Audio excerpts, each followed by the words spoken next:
Hello, hello friends, how are you?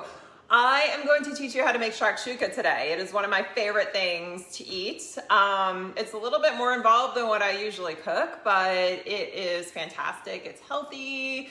It can be as spicy as you want to make it. It's great. So shakshuka, if you don't know what it is, it's an egg dish, and the eggs are poached in a sauce of tomatoes and spices and peppers and anything else you want to add. There's so many different variations that I've seen for a shakshuka recipe. This particular one is the one I use that my dad gave me.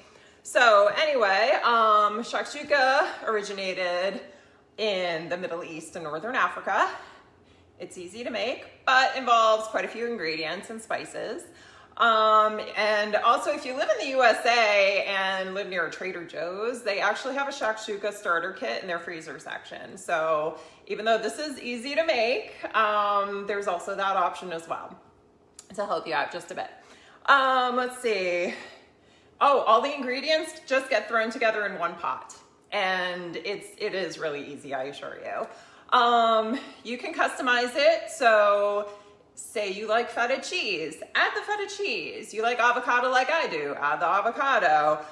If you want it more spicy, add more cayenne pepper. It's really simple and so good, and you can eat it for breakfast, lunch, or dinner. You can have a side salad with it or bread, or whatever. So anyway, this is my version. And without further ado, here is how to make it.